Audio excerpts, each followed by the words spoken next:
بسم الله الرحمن الرحيم. الله روح والذين يسجدون له فبالروح والحق ينبغي أن يسجدوا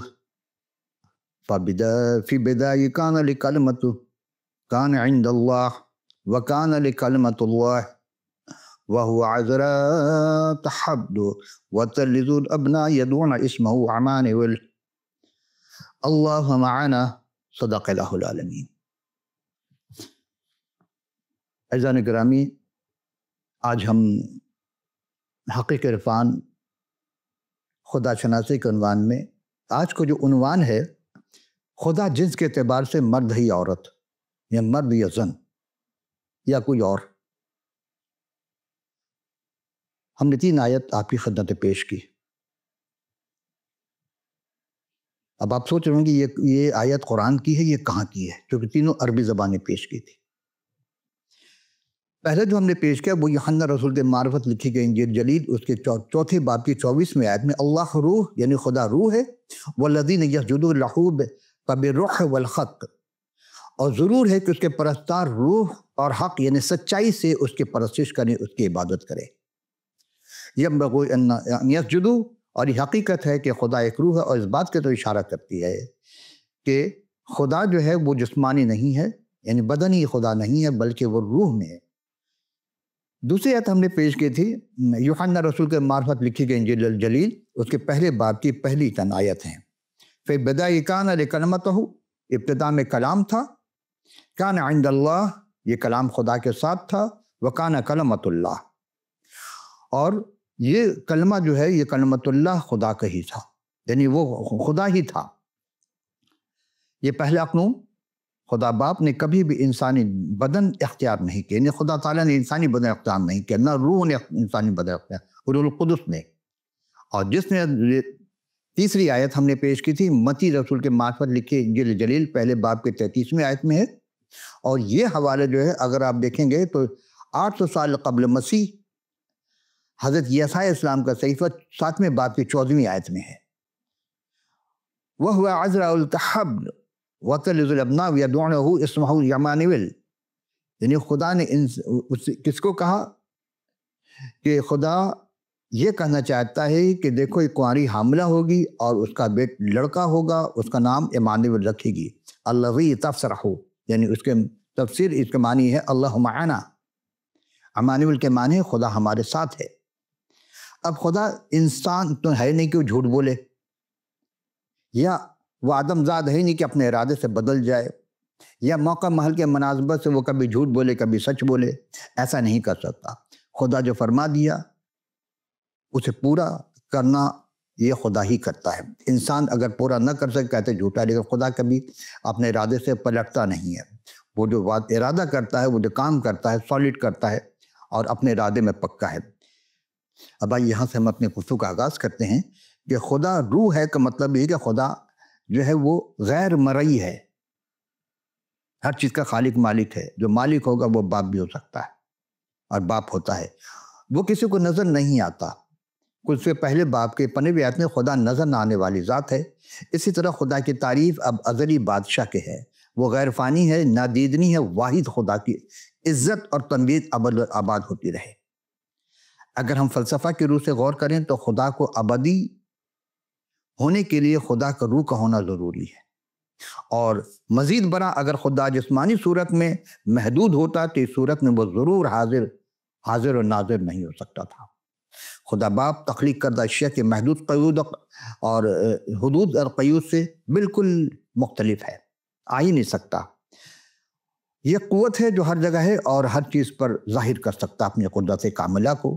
آئیے ہم پہلے سوال کی جانب چلتے ہیں. آج کا پہلے سوال ہے قرآن شریف کتاب مقدس کے روح سے خدا تعالیٰ روح القدس جنس کے اعتبار سے مرد یا عورت یا ان دونوں کے درمیان کچھ اور ہے؟ مسئول سوال کرنے والے نے جو سوال کیا ہے اس کے دو سوال ایک سوال میں پوچھا گیا. پہلا ہے کہ جز میں ہے کہ خدا تعالیٰ جنس کے اعتبار سے مرد یا عورت. اسی طرح دوسرا جز ہے کہ کیا روح القدس مذکر مؤنث یا کسی اور جنس ہے. تو قرآن شریف اور کتاب مقدس کے اعتبار سے تمام خدا ساختہ مذاہب اور کچھ خود ساختہ مذاہب میں بھی خدا تعالیٰ چونکہ جسم و جسمانی سے مبرہ ہے، اس لیے جنس مرد اور عورت کا اطلاق منطبق ہوتا ہے جسم پر، یعنی برابر موقف اور اوپر تلے کچھ ہو۔ سوال یہی پیدا نہیں ہوتا، اب یہاں یہ سمجھنا ہوگا کہ قرآن شریف میں ہر بات واضح طور پر بیان کرنا مقصود نہیں تھا۔ قرآن شریف میں ایک ہلکا سا ہنٹ دیا جاتا، ہلکا سا اشارہ دیا تھا، باقی باتیں آپ کو سمجھنے کے لیے کتاب مقدس کا مطالعہ کرنا لازمی ہے۔ جو یہ کہتے ہیں کہ کتاب مقدس تبدیل ہو گئی، بدل گئی، تو ہم ان سے یہی کہیں گے آپ کے پاس اگر اصل ہے تو آپ اس کو منظر عام پر لے آئیے تاکہ دودھ کا دودھ اور پانی کے پانی ہو جائے۔ چونکہ کتاب مقدس سے پہلے ہی اس بھید کو رکھ دیا گیا کہ کلام مقدس کے مطابق سارا بھید اقانیم میں ہے، اور یہ اقانیم کیا ہوتا ہے ہم اس کے متعلق پہلے ذکر کر چکے کئی اپنی نشست میں، لیکن صرف ایک ہلکا سے اشارہ دیتے چلے۔ اقنوم اسم مذکر ہے، اقانیم بھی اسم مذکر ہے۔ مسیح یہ کیوں کہہ رہے ہیں؟ کیونکہ یہ لفظ مسیحیت کے سوا دنیا میں کسی بھی عقائد میں شامل نہیں ہے۔ کوئی بھی عقیدہ ہے، یہودی ہو، اسلام ہو یا ہندو ہو، سکھ ہو، کوئی عقیدے میں اس چیز کا دخل ہی نہیں ہے۔ وہ تین بنیادی اصول جو ہے یا بنیادی جو امور ہے، وجود، حیات اور علم، جن کو علی ترتیب ابن اور روح، اب ابن اور روح القدس بھی کہتے ہیں۔ المانی یعنی ویب سائٹ میں اگر آپ دیکھیں گے، ریختہ کے ویب سائٹ پر ملاحظہ کیجئے، وہاں لفظ کو عقیدہ کی چادر میں لپیٹا گیا ہے۔ عزیز و اصل الفاظ جو ہے اقنوم، اس کا جمع ہے قانون، قاف الف نون واو میم، اور جمع الجمع جب اردو میں بنایا جاتا ہے تو اس کو اقانیم کہا جاتا ہے۔ اس کا معنی ہے اسم، جوہر، اصل یا ذات۔ یہ تو آپ سب جانتے ہیں، مگر آج کے جو بچے ہیں بہت ہی کام جانتے ہیں یا بھول گئے ہوں گے، تو ان کی اپنی یادداشت کے لیے پیش کر دوں کہ واحد سنگولر اور جمع کے لیے پلورل بنانے کے استعمال کیا جاتا ہے، اور کئی اقسام ہیں۔ ایک سے زیادہ شخص یا چیزوں کو جمع، یا جمع وہ اسم ہوتا ہے ایک سے زیادہ شخص یا اسماء کو ظاہر کیا جاتا ہے، جیسے کتاب کا جمع کتب، لیکن اردو میں جب لڑکا کریں گے تو کتاب کو کتابیں یا کتابوں، اسی طرح لڑکا کا لڑکے یا لڑکوں ایک جمع ہو گیا۔ مسجد، اشخاص، بظاہر ایک لفظ استعمال ہو رہا ہے، کتب، لڑکے، مسجد، اشخاص، اساتذہ، افواج، بلیاں، اشجار، میزیں، کرسیاں، اس کا متضاد واحد۔ جب واحد میں جائیں گے تو چار اقسام بنیں گے: جمع سالم، جمع مکسر، جمع الجمع اور جمع اسم جمع۔ پہلا کیا ہے؟ جمع سالم، وہ واحد سے جمع بناتے اس بات کا خیال رکھا جاتا ہے کہ اگر حروف یعنی واحد کے حروف میں کسی بھی قسم کی کوئی تبدیلی نہ ہو تو صورت میں آخر میں کچھ حرف اضافہ کر کے اس کو جمع بناتے ہیں، اور اس کو جمع سالم کہتے ہیں۔ جیسا یہ اور نون کو بنائے اضافہ کریں گے، جیسے حاضر کا حاضرین، سامع کا سامعین، ناظر کا ناظرین، معلم کا معلمین، مفسر کا مفسرین، صرف یہ نون کا اضافہ کرتے ہیں۔ یعنی قواعد کے اعتبار سے حرف ابجد کی ایک رکن ہوتی ہے، اور معنی افعال اور دو جملوں میں استعمال کیا جاتا ہے۔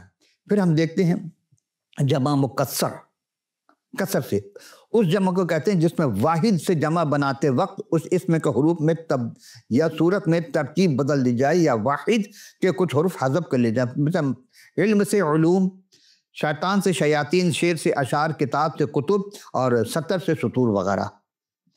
تیسرا ہے جمع الجمع، یہ صرف اردو میں استعمال تھا، جبکہ عربی میں ایک واحد ہوتا ہے پھر اس کے بعد دو ہو تو جمع نہیں بلکہ وہ تثنیہ ہوتا ہے، اور تین ہو تو وہ جمع ہوتا ہے۔ لیکن اردو میں ہم اس کو سمجھانے کے لیے اپنے طلباء و طالبات کو آسان زبان میں جمع الجمع کہتے ہیں۔